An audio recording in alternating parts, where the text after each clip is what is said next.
Et c'est maintenant la montée maintenant qu'on coûte amener sous mon colo ya vendredi 17 juin 2022 pendant qu'on peut sabino basango na bino le côté lingala au bulngaka mingi babengi ngongebeti si mama tango de bozui bulaya basango. Tokufungula basango na bino pona kwesa bino eti tata mokonzi ya mboka Félix Antoine Tshisekedi Tshilombo ayambaki na cité Union africaine délégation ya Union européenne oyo bazalaki conduite na ambassadeur ya Union européenne Jean-Marc Chantenier na masolo na bango basolaki na o etali bongo situation ya Est ya République démocratique du Congo bolanda badete na Yannick Mulengo. Na terme ya mission na bango ya poso moko na Kinshasa nde Madame Mayo Koli, chef ya département ya Afrique centrale na service européen mingi relation extérieure azalaki na mutu ya délégation oyo esalaka na institution ya Union européenne elongo na ambassadeur ya Union européenne Jean-Marc Chantenier nde bayaki kokutana na chef de l'État Félix Antoine Tshisekedi Tshilombo. Délégation ya Union européenne eyaki koyoka nyonso na oyo etali situation sécuritaire na Est ya ekolo Congo démocratique. Bazwaki ba explication nyonso concernant ba affrontement oyo ezali kosalema entre ba FRDC na ba M23 oyo bazali soutenu na armée rwandaise. Boyo Kangunga. Visite avec une équipe pluridisciplinaire de collègues qui travaillent dans les institutions de l'Union européenne à Bruxelles, mandatés par les 27 pays membres de l'Union européenne pour envisager, écouter, savoir ce qui se passe dans l'Est de la RDC, pour envisager comment l'Union européenne peut renforcer son engagement pour aider à la stabilisation. C'est une mission qui a coïncidé avec les événements récents. Elle était prévue avant ces événements, car on sait qu'à l'Est de la RDC, il y a des facteurs et des raisons racines à la déstabilisation. Trouver des moyens d'accompagner le gouvernement congolais pour essayer de stabiliser la région. Le chef de l'État nous a extrêmement bien accueillis. Il est très ouvert à toutes les propositions et suggestions que nous pouvons faire. Il reconnaît que l'Union européenne a un rôle important à jouer dans le pays, qu'elle le joue déjà. Esengeli koyeba ete Union européenne elingi ko accompagner ekolo Congo démocratique ezali ko appuyer ba initiative régionale nyonso pona koluka médiation na ba événement oyo ezali koleka na Est ya ekolo Congo démocratique. Ngonga ibeti.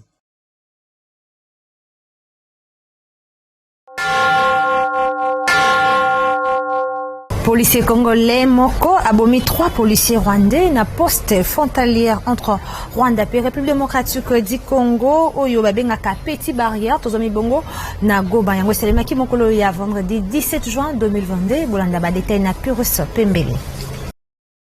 Incident moko eselemi mokolo vendredi 17 juin 2022 na poste frontalière entre République démocratique du Congo et Rwanda oyo babengaka Petit Barrière na Goma na kati ya belema moko ya FARDC Armée ya République démocratique du Congo pe policier rwandais. Selon témoignage ya liboso, balobi ete moto moko ya tenue militaire ya FARDC azalaki na munduki akotaki na frontière ya Rwanda pe a se retrouver na kati ya mabele ya Rwanda.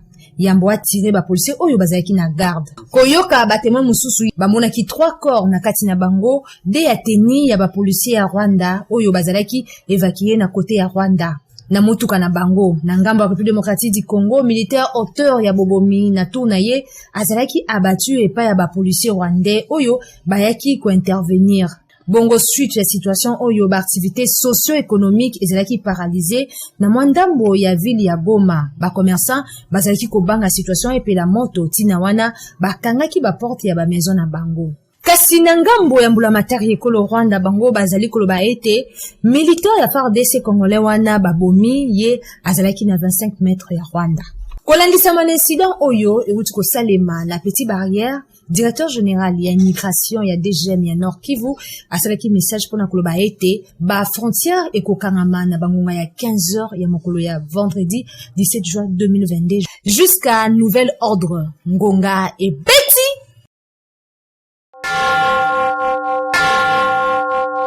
Sima ba FARDC ko récupérer cité ya Bunangana tozomi bongo na territoire ya Rutshuru na Nord Kivu ndetindi correspondant na biso ne tuka ya Beni na kombo ya Jino Ivo wa Paluku apesa ba détail na nzela ya alo ya Yannick Mulengo.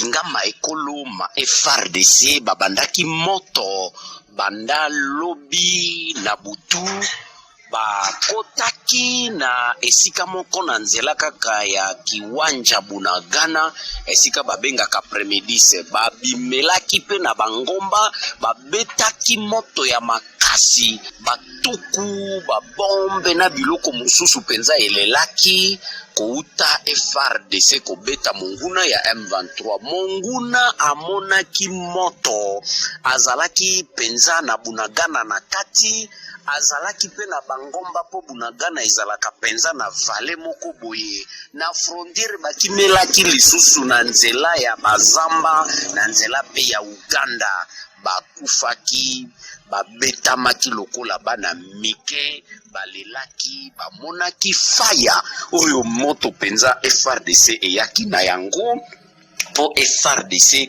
ebandaka penza kokanela kozonga kosimba lisusu Bunagana babandaka kondima teke ndenge nini babungisaki Bunagana basimbi Bunagana kobanda lelo mokolo mwa mitano mwayenga Bunagana eza na maboko penza ya FRDC mapingama ekolo ma RDC yango nde population kuna nyonso na société civile bazo pesa mlongonia na maboko na ba félicitation po na FRDC po bazoko bakaka na bitumba esika nyonso na Ruchuru na za mwambino jina Yvon Paluku ngonga ebeti ezobeta kouta Beni Butembo Goma.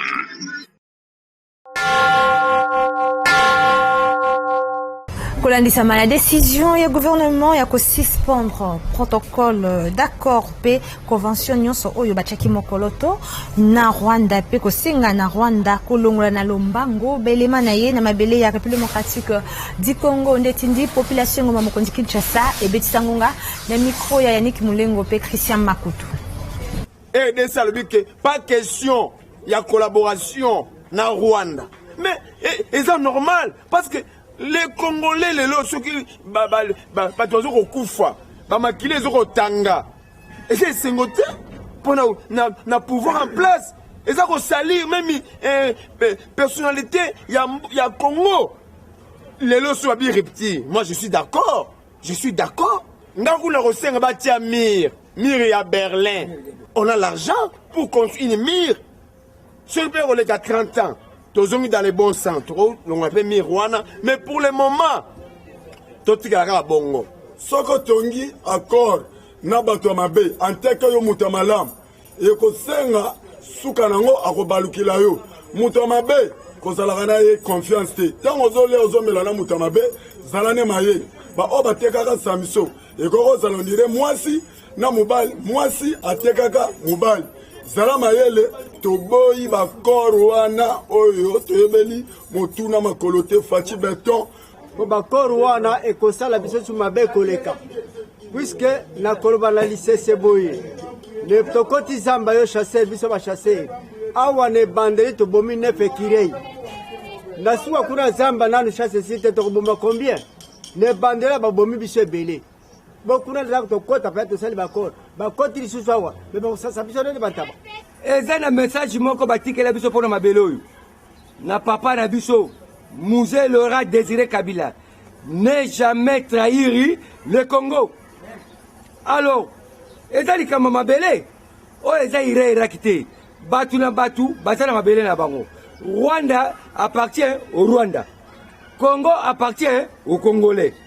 Jamais tokondi mabakora busoba baya ko santamba ba este liboso bandaka liboso wa muta liboso ngako teka mabele boye bien monsieur Ruberwa lelo to suki wapi akendeki na makama minembo to boya ki yango to sarki ba interview biso nyonso ba Congolais to boya ki yango siko lelo lisusu monsieur Kagame ye azana Rwanda akonza Rwanda na ye moi pays ne muke wana akonza ngo Congo eza continent soka ye bakate Congo eza continent soka meki kaka tozana ba colonel ya makasi ba colonel Kipulu ba général munene ba Idi Kapeni bango nyonso tokokota na bango na Rwanda. Alors pour na FARDC na peti bino penda merci bendele ko yate vive Katanga Kasa Ileo Équateur oriental et Kivu du Congo qui forme le Congo.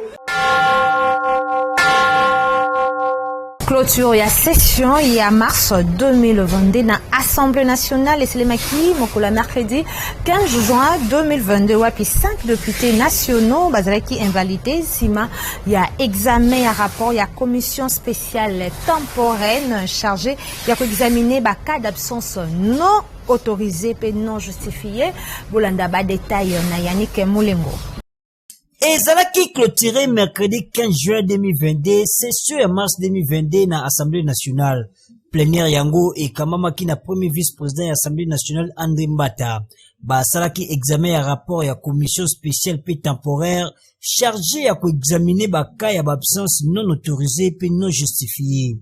Côté la sensibilité ya matière, ba élus nationaux ba kotaki na huis clos. Na suka ya débat 5 députés bazalaki invalidés Tutangi Adolphe Muzitu, Papi Nyango, Marie-Ange Mushubekwa, Henri Movasakani, P. Munumbalimba. Kasi yambo ya koleka na point oyo, plénière elekaki na audition P. adoption, ya rapport ya commission mixte paritaire Assemblée nationale Sénat, chargé à quoi planir ba divergence, oyo emonanaki na tango ya vote ya loi électorale na terme non identique. Kasi commission ekokaki kwa planir ba divergence te na oyo etali penza ba sanction ya ba membre ya CENI pe attribution ya siège ya mwasi oyo azwi ba nombre ebele ya ba voix. Bongo plénière et salaki choix ya application ya article 135 oyo elobi en cas ya ba désaccord texte ya Assemblée nationale ekozala soumis na chef de l'État pour la promulgation. Bongo 8 suppléants ba mandat na bango ezalaki validé pour na ko remplacer ba député oyo bazwi ba fonction oyo ezali incompatible na mandat na bango ya député. Ngonga Ibeti.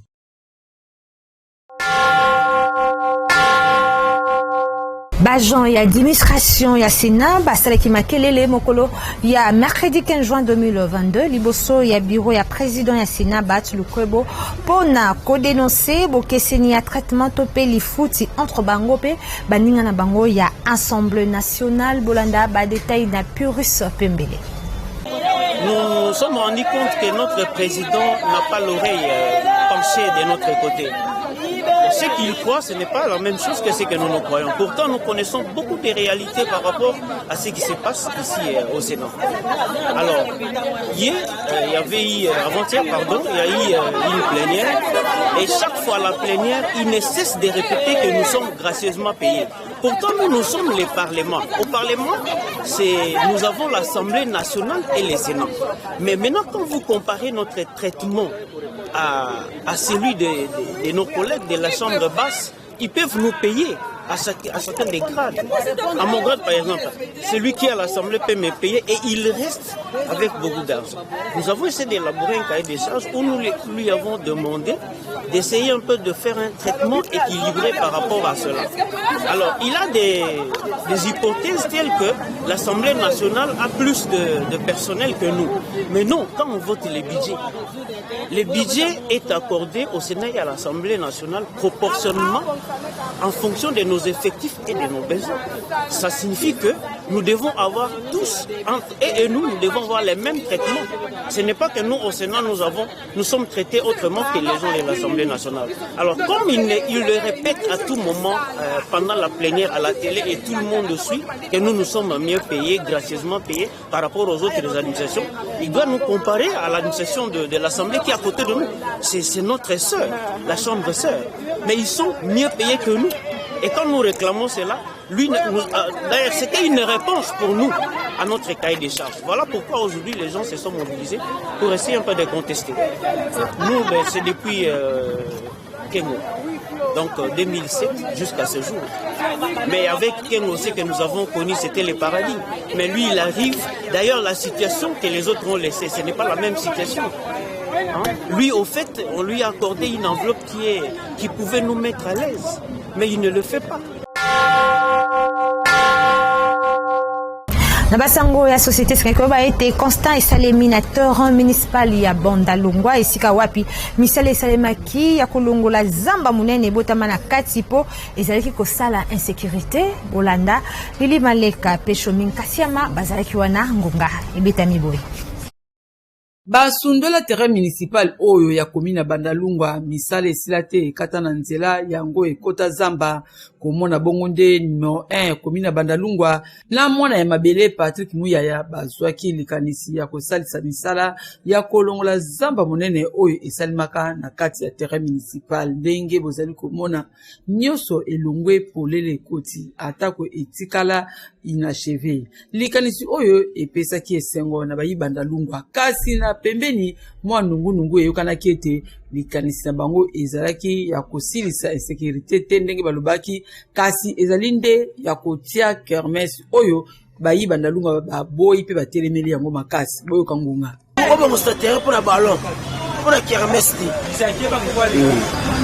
dans mpona tere bonga te mpona kermesse kermesse même pas kanga kermesse eza susu te toboyi awa nde olosa nde babétise trop awa na kaka na kermesse toboyi yango babiloko bato tolinga tere na so bale esalama awa tobetaka bale oyo ezali sir mpe eyebana ezali ete komine ya Bandalungwa ezali na molobeli nango député provincial Godin Poyi oyo aponama mpona kolobelaka komine na bango ntango nyonso na assemblée bongo situation oyo ayebi yango te na bakomine mosusu baterrain municipal na bango esi esila kala bongo awa na terrain municipal ya Bandalungwa ezali kosenga nini mpo esila bakoko balamuka te gonga ebeti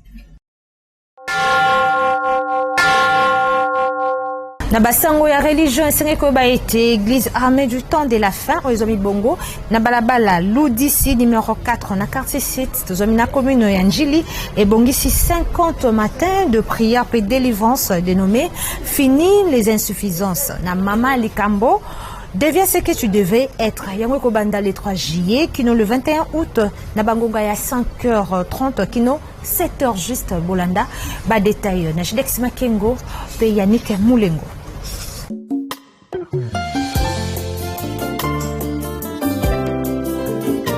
Bien-aimés dans le Seigneur, occasion à ne pas manquer. Église armée du temps de la fin, Oyo et Kambamakana prophète Ozana Mwanza la grâce, réveil matinal Ozana mission, et Bongisi 50 matins à prière et délivrance, dénommé Fini les insuffisances. Kobanda Mokolo ya dimanche 3 juillet, kino dimanche 21 août 2022, na Mama ya Likambo, deviens ce que tu devrais être. Koma Oyo Olingi Ozala, bien-aimé dans le Seigneur, tunangai nini? Mateya ekosimba manabasam na Nzambe Oyo bayebi koloba. Lokola, prophète Ozana Mwanza la grâce pe basusu. Kobanda ngonga ya 5h30 kino 7h juste. Ndeko ya Congo, losambo efutaka. Yaka koyoka mateya oyo ekotindika yo na prière ya chaleur. Église armée du temps de la fin, ezomi na balabala Ludisi numéro 4 quartier 7 na commune ya Njili, référence ex bar ya Bwes. Ngai na zangate ebongo yo.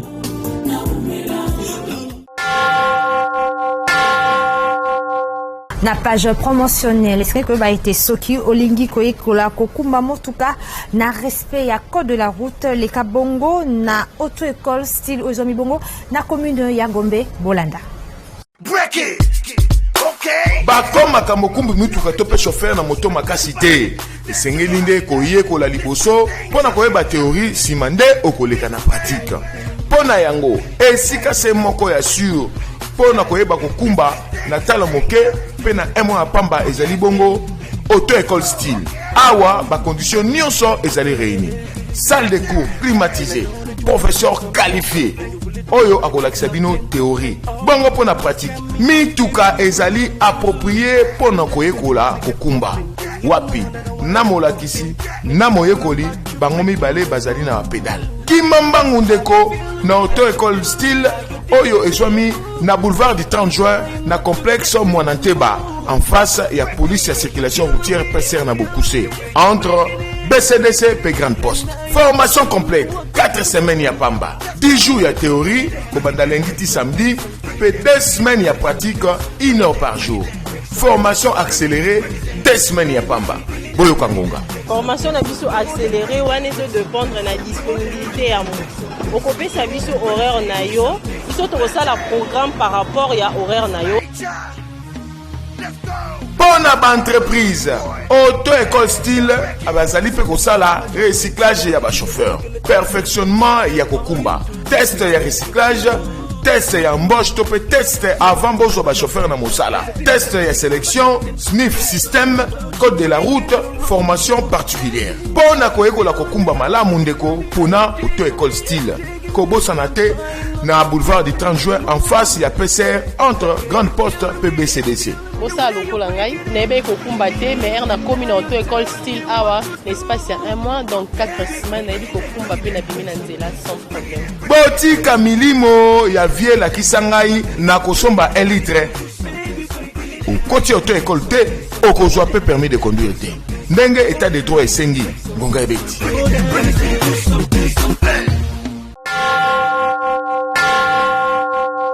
Na basango ndenga nazuningisa yako kabwana bino soki bosepela kila musala malamu oyo bopesa merci na Patrick Lusala zaki na sima caméra na montage tomoni Teddy montage final ezaki peka Teddy réalisation ezaki ya Patrick Lusala édition ezaki ya Purus Pembele yamboka kabwana sengi ko baite bokolanda bongo page necro na sima ya journal na biso tikete kimi onkolezala oma bota mabino.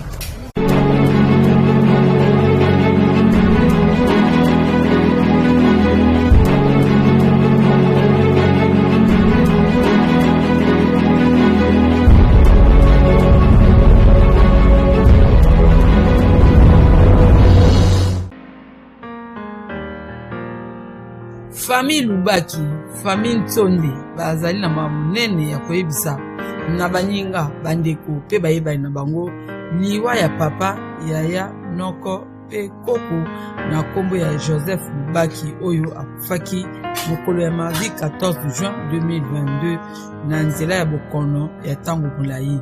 Programme ya matanga esalemi boye.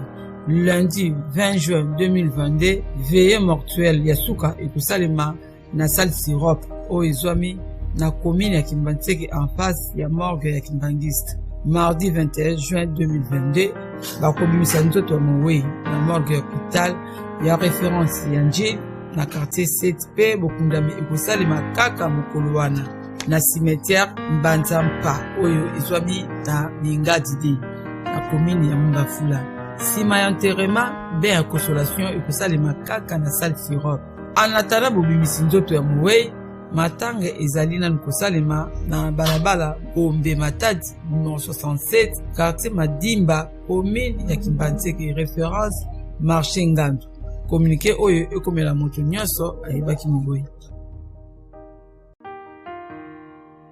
Famille Vakanda pe kiese bazali koyebisa na baninga pe bayebani na bango ete programme ya obsèque ya mwana pe mobali ya mwana na bango skola kiese na kombo ya Claude Vakanda oyo awaki mikolo mileki ezali boye.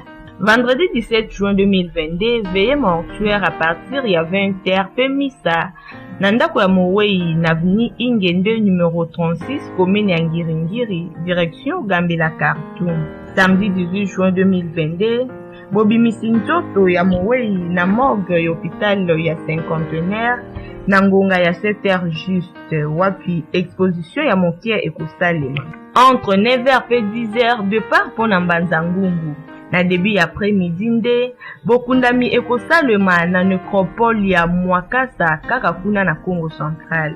Entre 14h et 15h retour na Kinshasa. Tika ete molimo ya Mowei epema na Kenya.